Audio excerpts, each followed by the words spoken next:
네, 금요 생명 예배 나오신 여러분들을 환영합니다. 제가 한 가지를 좀 보여드리려고 해요. 뭐가 보이시나요? 손. 예. 어떤 분들은 제 손만 보신 분도 계실 거고, 어떤 분들은 제 손에 손금을 보는 분도 계실 거고, 어떤 분은 제 손에 껴진 반지를 보는 분도 계실 거예요. 저는 제 손을 이렇게 물끄러미 보면서 그런 생각을 종종 합니다. 손가락이 왜 이렇게 짧을까? 제 손가락이 되게 짧은 편이에요. 초등학교 때 교회에서 이제 그 기타를 치는 형님들이 너무 멋있어가지고 기타를 배우고 싶었는데 선생님이 그러시더라고요. 손가락이 너무 짧아서 너는 6줄짜리 기타는 못 치고 4줄짜리 기타만 칠 수 있다. 제가 4줄짜리 기타를 칠 수 있습니다. 6줄짜리는 차마 못 배웠어요. 그런데 나중에 알고 보니까 손가락 길이랑 상관이 없더라고요. 그래서 제가 그 선생님께 좀 원망이 있었는데 더 나중에 알고 보니까 저 말고 제 친구는 6줄짜리, 저는 4줄짜리 이렇게 선생님의 마음속에 상정을 해놓으셨더라고요. 그래서 그렇게 또 하나님이 나에게 달란트를 하나 주셨구나 뭐 이렇게 생각을 했습니다. 그래서 저는 그 손가락을 볼 때마다 그런 생각을 해요. 하나님이 나에게 이 손가락을 주신 이유, 또 나에게 이 손을 주신 이유, 내 이 몸을 주신 이유가 과연 무엇일까? 하나님 나에게 어떤 뜻을 또 갖고 계실까? 나를 통해서 어떤 계획을 갖고 계실까? 이런 생각들을 종종 하곤 합니다. 하나님은 모든 사람을 계획을 갖고 창조하셨습니다. 그래서 우리가 각양각색의 모습을 갖고 있지만 하나님의 계획은 우리의 모습이 다른 것만큼이나 천차만별의 계획을 다 갖고 계세요. 그런데 하나님께서는 그 사람들을 지으실 때 다른 동물들과 다른 독특한 방법으로 지으셨습니다. 여러분들 다른 동물, 식물, 이 세상의 모든 것들을 하나님은 무엇으로 창조를 하셨나요? 말씀으로.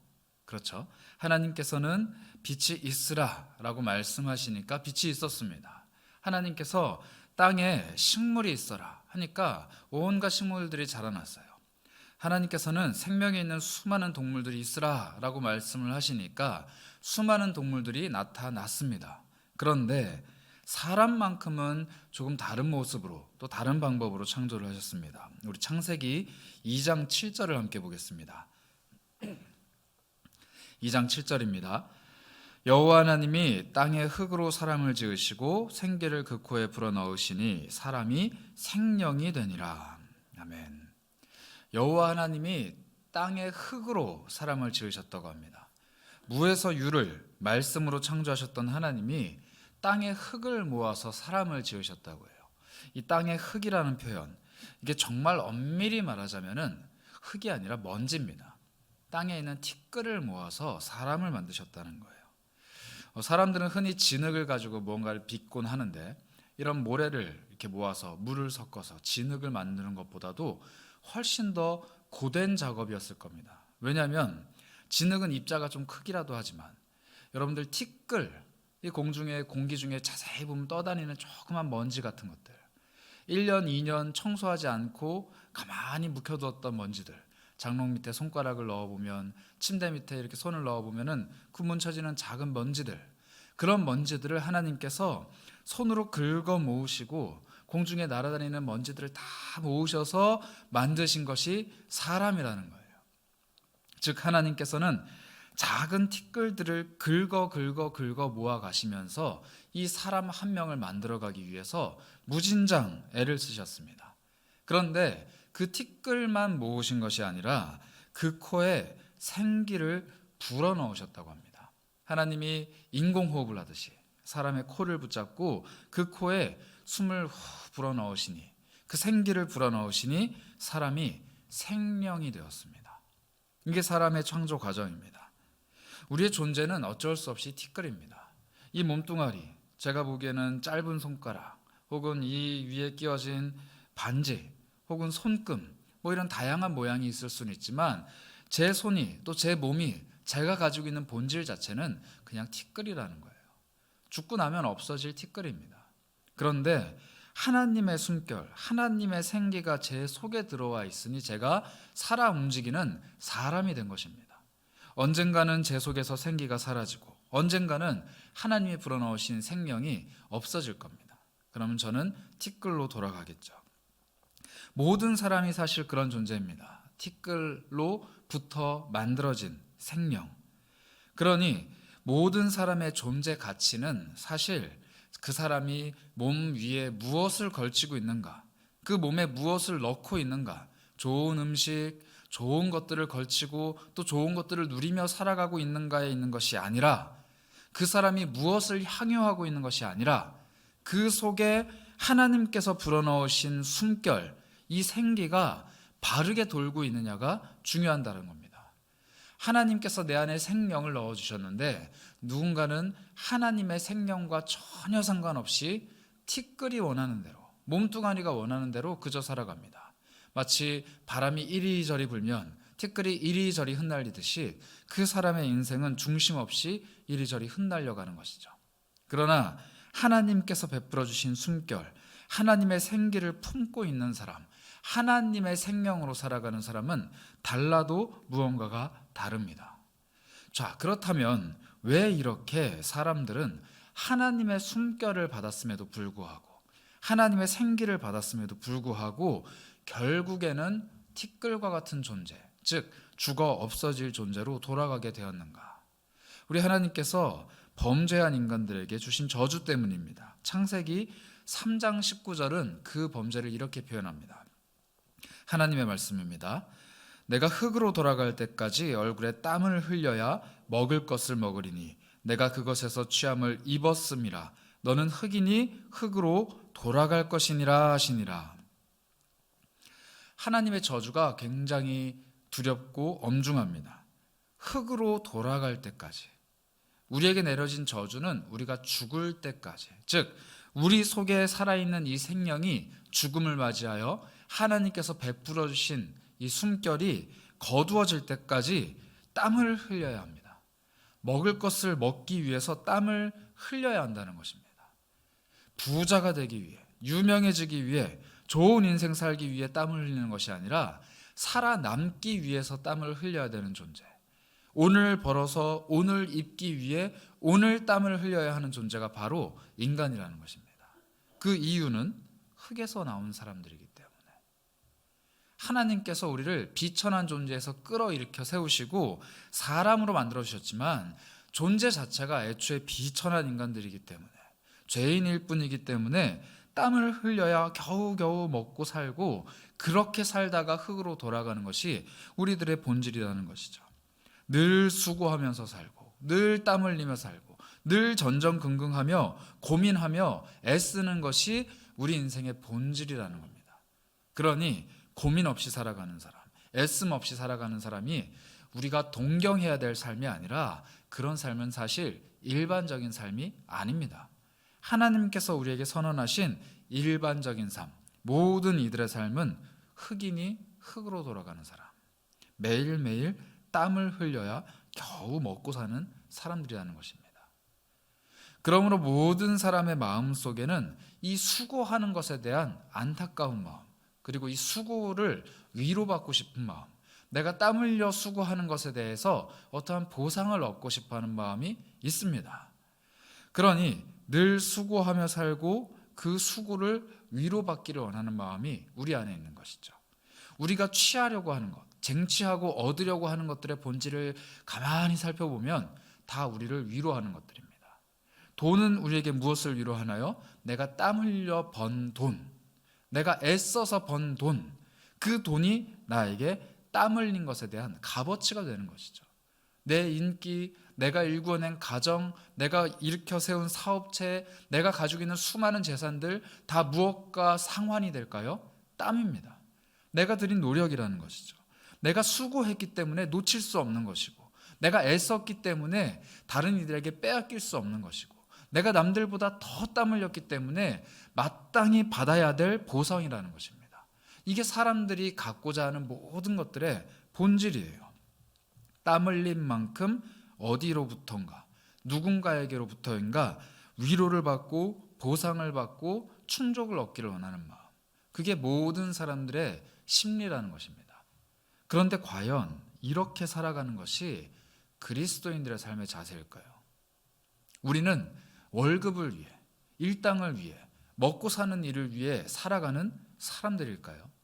우리는 과연 흙에서 나왔으니 흙으로 돌아갈 일만을 기다리면서 즉 죽을 날만을 각수고대하며 매일매일 땀 흘리는 사람들일까요? 우리의 존재 가치는 아마 그렇지 않을 것입니다. 우리의 존재가 어떠한 존재인지를 살펴보기 위해 오늘 우리가 함께 읽은 말씀, 이 출애굽기 23장 12절을 봐야 합니다. 우리에게 하나님께서 안식일이라는 것을 말씀하시면서 쉼을 말씀하셨습니다. 이 안식일을 하나님께서는 이렇게 말씀을 하셨는데요. 너는 엿새 동안에 내 일을 하고 일곱째 날에는 쉬어라. 하나님은 우리의 6일에 대해서 아주 명쾌하게 이야기하십니다. 너는 6일 동안 너의 일을 해라. 너에게 맡겨진 일, 너가 정사하는 생업, 네가 하고 싶은 모든 일들, 너의 일을 해라. 그러나 일곱째 날에는 쉬어라. 이게 하나님께서 우리에게 최초에 주신 안식일의 기본 원리입니다. 6일 동안 열심히 일하고 7일째 되는 날은 쉬라는 거예요. 그런데 단순히 이것이 몸으로 하는 육체 노동 혹은 하나님의 저주에 의해서 다가온 먹고 살기 위한 일을 하는 것만 의미한다면 하나님께서도 우리에게 내리신 저주 그 이상의 삶을 우리에게 요구하지 않는 것만 같습니다. 하나님께서도 우리에게 저주하신 그대로 우리가 살아가기를 원하시는 것만 같아요. 하나님께서 우리가 수고하라고 저주하셨으니 하나님의 백성일지라도 6일 동안 수고하고 7일째 되는 날은 그래 하루는 좀 쉬어라 이렇게 말씀하시는 것만 같습니다. 그러나 하나님께서는 이 6일을 결코 저주의 날로 채우시지 않습니다. 땅의 소산을 얻기 위해서 얼굴에 땀을 흘려서 먹을 것을 얻기 위해서 애쓰는, 즉 하나님과 전혀 상관없이 내려준 저주를 극복하기 위해서 애쓰는 사람들이 아니라 그 6일을 하나님께서 주목하여 보십니다. 신명기 2장 7절인데요. 이렇게 하나님께서 말씀하십니다. 내 하나님 여호와께서 내가 하는 모든 일에 너에게 복을 주시고 너에게 이 큰 광야에 두루 다님을 알게 하고 내 하나님 여호와께서 이 40년 동안을 너와 함께 하셨으므로 너에게 부족함이 없었느니라. 반복돼서 나오는 표현은 너입니다. 너의 하나님 여호와, 너가 하는 모든 일, 너에게 주신 복, 내가 이 큰 광야를 다니는 것, 내 하나님 여호와께서 40년 동안 너와 함께 하시고 너에게 부족함이 없다. 하나님은 6일이 아니라 40년 동안 광야를 헤매는 이스라엘을 40년 동안 지켜보신 분입니다. 하나님은 자신이 40년에 이르는 저주를 내리셨지만 그 40년을 한결같이 지키신 분이에요. 저주 아래 놓인 인간들일지라도, 땀 흘리고 애쓰며 수고하는 그 저주 아래 놓인 인간들일지라도 하나님은 그 6일의 삶을 지켜보는 분이시라는 겁니다. 지켜보는 것뿐만 아니라 하는 모든 일에 복을 주시고 광야를 다닐지라도 지키시고 하나님께서 함께 하시고 부족함이 없게 하시는 것. 이게 우리에게 주어진 6일간의 삶이라는 겁니다. 그래서 시편 23편에서 이렇게 고백을 합니다. 여호와는 나의 목자시니 내게 부족함이 없으리로다. 부족함이 없는 삶, 6일의 삶을 목자 되신 하나님과 동행하며 광야를 인도하신 하나님과 동행하며 살아가는 사람일지라면 부족함이 없다라는 거예요. 땀 흘려 수고하고 애쓰는 모든 일에 하나님께서 복을 주십니다. 내가 땀 흘리고 애쓰며 수고하는 하나님의 저주 아래 놓인 삶이라고 할지라도 하나님이 함께 하시고 부족함이 없게 하시고 광야를 돌아다닐지라도 40년을 지키시는 하나님, 평생을 지키시는 하나님이 동행하신다라는 겁니다. 엿새 동안 너의 일을 해라 라는 하나님의 말씀은 엿새 동안은 너의 일, 네가 종사하는 생업을 위해서 열심히 일해라 뿐만 아니라 내가 너에게 복을 주겠다, 내가 너와 함께 하겠다, 내가 너를 지키고 안위하겠다라는 하나님의 말씀입니다. 그리고 난 후에 하나님이 일곱째 날은 쉬라 이렇게 말씀을 하십니다. 이 쉬는 것도 하나님과 상관없이 그저 집에서 빈둥빈둥 텔레비전 앞에 누워있는 그런 쉼이 아닙니다. 하나님은 우리에게 쉼을 말씀하시는데 아주 명확하게 그리고 아주 독특하게 우리의 쉼을 표현하십니다. 일곱째 날에는 쉬라. 누가 쉬냐면 내 소와 나귀가 쉴 것이며 내 여종의 자식과 나그네가 숨을 돌리리라. 너 일곱째 날은 쉬어라. 그런데 너뿐만 아니라 내가 소유하고 있는 너의 소, 내가 데리고 있는 너의 나귀, 너의 여종의 자식들, 그리고 심지어 지나가던 나그네도 쉬게 하라. 그들이 숨을 돌리게 하라. 이렇게 말씀하십니다. 하나님께서 우리에게 안식을 명령하실 때는 내가 열심히 일하고 내가 열심히 수고하고 땀 흘린 나의 생업으로부터 자유함을 얻는 것이 아닙니다. 내가 일하고 수고한 일에서 잠시 벗어나서 빨간 날이니까 집에만 있어야지, 빨간 날이니까 야외로 놀러 나가야지, 빨간 날이니까 내 직장으로부터 최대한 멀리 떨어져야지, 이런 쉼이 아니라 너의 종, 너의 나귀, 너의 소, 그리고 지나가는 나그네까지도 숨을 돌릴 만큼 그들을 위한 쉼을 베풀어라 라는 의미입니다.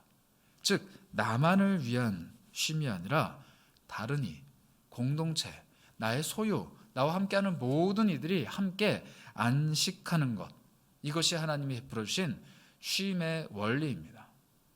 그러니 세상 사람들이 살아가는 삶의 패턴은 하나님의 뜻과 현격하게 다릅니다.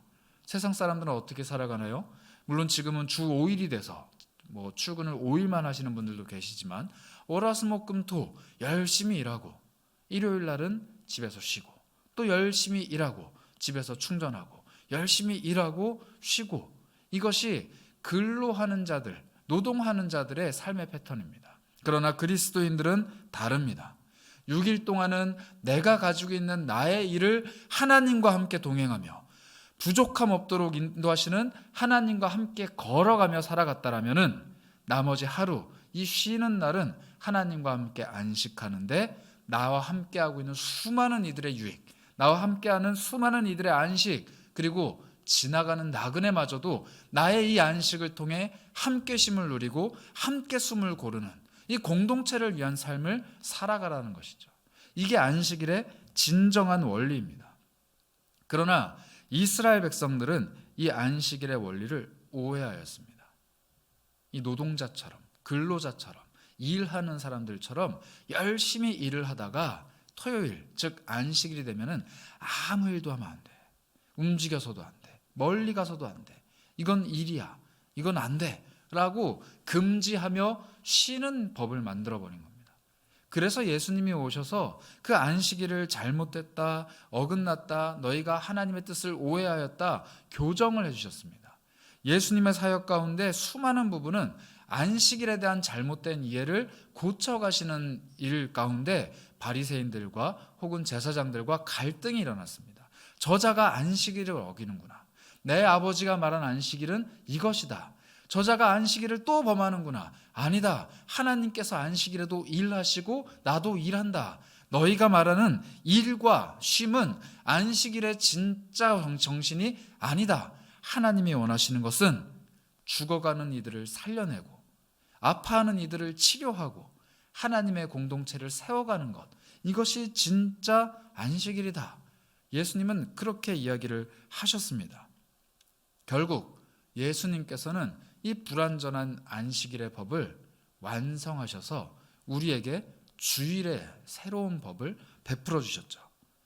예수님은 자신이 베푸신 이 새로운 쉼, 새로운 안식에 대해서 이렇게 설명을 하였습니다. 마태복음 11장 28절부터 30절까지 말씀인데요. 수고하고 무거운 짐진 자들아 다 내게로 오라. 내가 너희를 쉬게 하리라. 나는 마음이 온유하고 겸손하니 나의 멍에를 메고 내게 배우라. 그리하면 너희의 마음이 쉼을 얻으리니 이는 내 멍에는 쉽고 내 짐은 가벼움이라. 예수님의 쉼은 결코 육신의 쉼이 아니었습니다. 육신의 쉼이었다면 수고하고 무거운 짐진 자들이 자신에게 왔을 때 그 짐을 내려놓으라, 그렇게만 말씀하셨을 겁니다. 그러나 그들이 짐을 내려놓았을 때 예수님은 뭐라고 말씀하셨느냐? 나의 멍에를 메고 나의 짐을 짊어져라 라고 말씀하십니다. 즉 예수님은 우리를 쉬게 하실 생각이 없으십니다. 세상의 짐을 내려놓은 사람들에게 예수님의 짐을 얹어주십니다. 예수님 앞에 쉼을 누리러 온 사람에게 멍에를 메게 하고 짐을 짊어지게 하고 나를 배워라, 나를 따라와라, 나와 함께 가자, 이렇게 말씀하십니다. 그러면서 무엇이라 말씀하시느냐? 내 멍에는 쉽고 내 짐은 가볍다. 이렇게 말씀하십니다. 즉 예수님의 쉼의 원리는 무엇이냐면 6일 동안 생업에 종사하며 고생하는 우리들, 그리고 나머지 하루도 공동체를 돌보며 내 주변을 돌보기 위해서 애쓰는 우리들에게 너희 그 일을 하는 동안에 내가 능력을 베풀어주고 내 멍에를 짊어지게 할 것이고 너희들이 짊어지고 있는 수많은 짐들을 가볍게 바꿔줄게. 내가 6일 동안 살아오다가 하루 쉬려 하는 너희들을 쉬게 해줄 게가 아니라 7일 내내 쉴 수 있게 해줄게. 내 가볍고 쉬운 멍에를 짊어져봐. 이렇게 말씀하시는 것입니다. 즉 예수님의 쉼은 주일 하루만 해당하는 것이 아니라 월요일부터 토요일까지 우리 모든 삶을 쉬게 함으로 정말 하나님께서 베풀어 주시는 가벼운 짐으로 변화시켜 주시는 분이라는 겁니다. 이것은 태초에 우리가 하나님 앞에 범죄했기 때문에 얻게 된 저주를 극복하는 힘입니다. 내가 흙에서 왔으니 흙으로 돌아갈 때까지 땀을 흘려 수고해야 겨우겨우 먹고 살 것이다. 하나님이 이렇게 저주를 하셨는데 그 저주를 온전히 자신의 것으로 받아내신 예수님께서 이제 그 저주의 사슬을 끊고 우리에게 말씀하십니다. 내 멍에를 짊어지면 하나님께로부터 온 그 저주가 쉬워질 거야. 가벼워질 거야. 너끈히 이겨낼 수 있을 거야. 그리고 정말로 진정으로 하나님이 원하시는 안식을 할 수 있을 거야. 공동체를 위한 삶, 다른 이들을 돌보는 삶, 지나가는 나그네들을 쉬게 하는 삶, 너에게 속한 모든 이들이 숨을 고르게 하는 정말 다른 이들을 위한 삶을 살아갈 수 있을 거야. 이렇게 말씀을 해주신다는 것이죠.